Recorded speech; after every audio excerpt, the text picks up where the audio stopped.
LSU spring practice report. Let's freaking go. I'm sure you've got a lot of questions. There's not a lot that I would read into, like who's in the first group, who's in the second group. So, your starting offensive line, Tyree Adams at left guard, Weston Davis at left guard. This is left tackle, of course. Center is DJ Chester. Right guard is Bo Bordelon. And then your right tackle is Weston Davis. Caden Durham, of course. We did a really fun podcast on him yesterday, so make sure you check that out. Aaron Anderson makes the catch in the background. So, Brian Kelly made it very clear that Josh Thompson, the transfer, is going to be a big part of our offensive line. And I'll just say it, he is the best LSU offensive lineman on this team. Of course, he is the Northwestern transfer. They're on a quarter system, so his classwork isn't done. There's nothing to worry about there. He should be at LSU pretty soon. But you notice in the background, LSU, of course, this is just, your typical hurry-up drill that everybody does. And they are in 11 personnel. You could see next season more 12 personnel. But, man, I'm really excited about Barra Sharp right here. So they're already starting the second team drills here. And one guy that I'm interested in this camp is Ethan Callaway. We finish it off here with a Garrett Nussmeier fade ball. Man, LSU's wide receivers, they have had a good start to camp. Now, one thing that's interesting, and the reason why I went on ahead and shared this, is that there's another play happening in the background, and you'll see that there is a red jersey.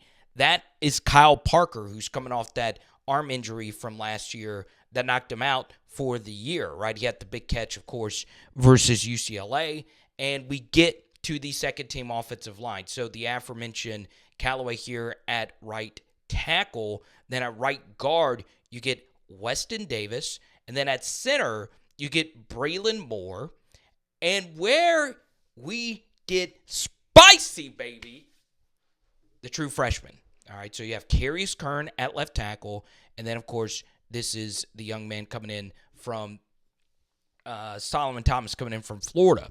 Now, could these two actually find their way into the starting lineup? All right. So, recently, and this is one reason why you should join our Patreon. Carius Kern moved into my number one spot for players in this entire class. When it comes to true freshmen coming in from high school, I understand. I've gotten to know this young man. I've talked to him some. He is something athletically. Now, how much is he actually going to play? I don't know. But I do think he gives you some versatility, whether you could put him at guard or tackle. So these two are very interesting because we don't know anything about him. What is also fascinating is that Braylon Moore didn't work with the first-team offensive line today. Now, once again, as Brian Kelly mentioned, it's not that big of a deal. They're working in so many different lineups at this point, and they're probably just giving DJ Chester some reps at center. I do think the eventual group will be Braylon Moore at center and Chester at one of the guards. But the focus, of course, for most of you is going to be Michael Van Buren. He throws a football here to Caleb Jackson. That right there is Berrien Brown. You have Barra Sharp, who we just mentioned a minute ago. And you're getting the hurry-up drill from this second unit, okay? Based on what I've heard, and we have an extra Patreon episode. We've already released it from what my sources have told me at LSU practice. Spoiler alert, Michael Van Buren's solid, right? You have Destin Hill working with the twos. That's him right there, number 2.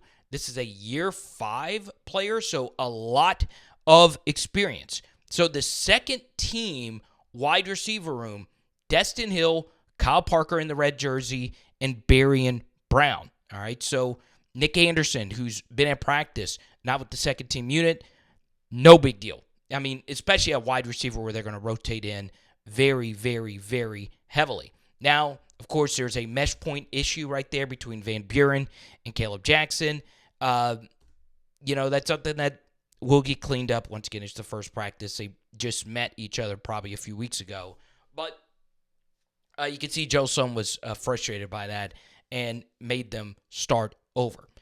Now, the thing that really shocks me about this second group is really outside of Braylon Moore, there hasn't been a whole lot of football played with the players out there. Braylon Moore and then, of course, Buren Brown. We then get to a few throws here from Jujuan Johnson, and this is via Boot Crew Media. The other clips via the Colada Show. And I'll let you draw your own conclusions.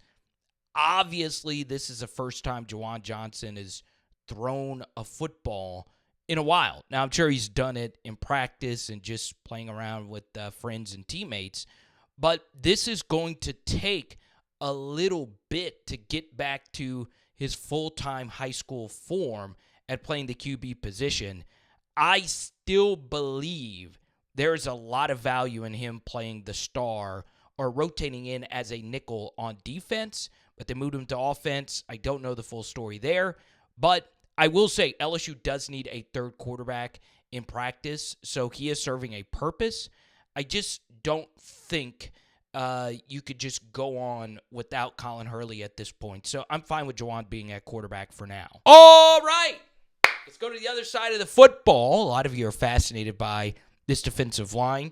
You have Gabriel Relaford at one of the ends, Dominic McKinley at DT alongside Ahmad Bro, and then, of course, you have Jack Pyburn. I think a lot of you are really excited for him. I am as well. And then we get to the linebacker core. West Weeks alongside Devon Keys. Once again, Whit Weeks not available for the spring. He was seen rehabbing out there. And then we go to the secondary. Ashton Stamps at one corner, Javian Toviano at safety, TAMARCUS Cooley at safety, and then P.J. Woodland at the other corner. And then you have Austin Osbury. So, in the background, you see them running a pursuit drill. I do not believe Austin Osbury will be your starting star. That will probably be Harold Perkins. That's what they want to do, but obviously Perk, recovering from injury, is not available. One thing that's going to be interesting is that TAMARCUS Cooley actually played this role mostly last year for NC State, but they're going to try and see if he can be their starting safety next season. So they work one side of the drill, and then the other side will get their reps. And then you get another group in here, 99. We talked about him yesterday on our live stream, Sadir Mitchell. That is Sean Washington right there. Let's see. Who is number 48? That is Kalaj Cobbins. And then let's work to the second unit. This is a guy that is really drawing a lot of buzz. Charles Ross, the true freshman linebacker from Texas, alongside Tylen Singleton here. And then you have Mansour Delane. That's Joel Rogers at one of the safeties. So don't take too much away from first, second unit in this pursuit drill. But I do want to talk a little bit here about Charles Ross, 30. I can't quit hearing about him. It's a very interesting phenomena. And then we get to this side over here. It's Deshaun Spears, it looks like. Walk-on backer here. 2 99s. I don't know who the other 99 is. And then that is over here. It's kind of tough to see. So there you go. And then you get to this third unit. Dylan Carpenter is 97. 94 is Zion Williams. That's a big boy right there, true freshman. And let's see who the other rushers here. Okay. And then we get, it looks like Patrick Payton is here. Jamari Butler is somewhere. That's actually Patrick Payton. This is Jamari Butler. They worked a few ends in there. That's actually DJ Pickett. 26 is Quad Wilson. The same guy had that Purdue pick 6 from a few years ago. I love it. Now, we get to the man of the hour, Mr. Kyle Williams. I understand the opinions on Kyle Williams being the next defensive tackles coach has been overwhelmingly positive. I would say 8 out of every 10 LSU fans liked the hire. Now, if you're neutral watching this, you would be, well, he doesn't have any experience. Why would we think this would be a good move?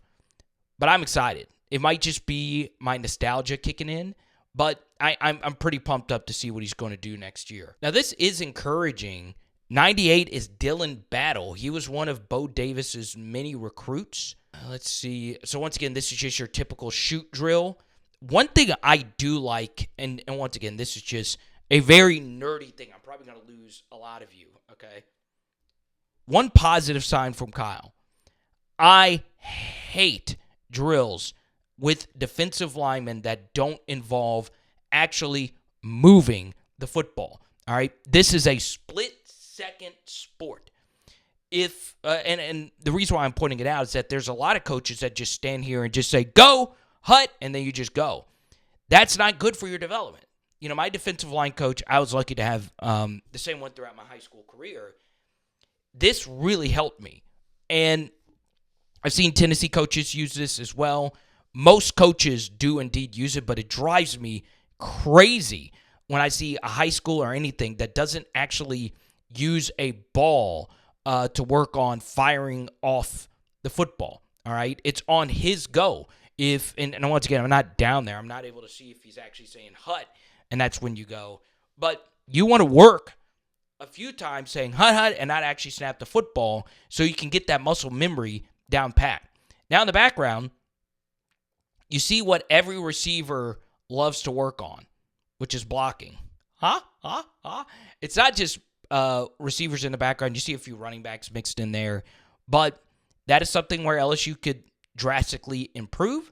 And then you get some DB drills in the background working on tackling. Man, DJ Pickett is thin, but he's a corner, so it's not really that big of a deal.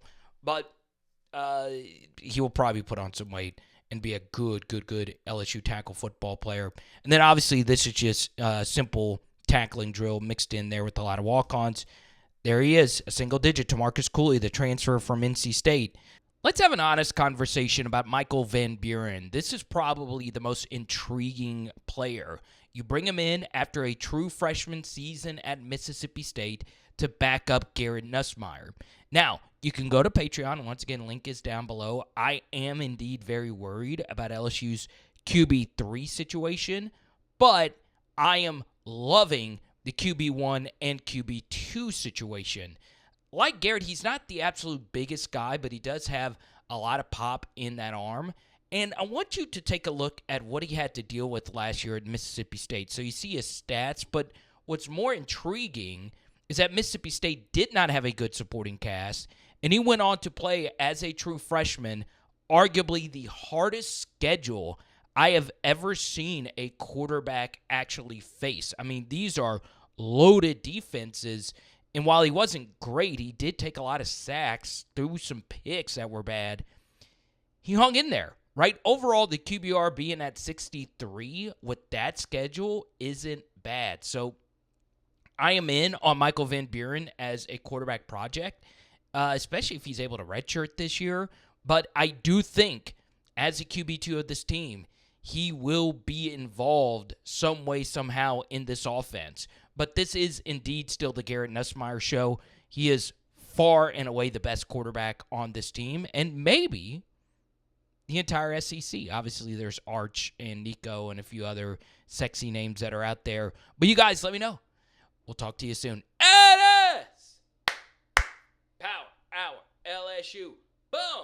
A Patrick Payton video is floating in your face right now, and special shout out to Zion Imaging. Tonight, we are doing nothing. I'm fasting.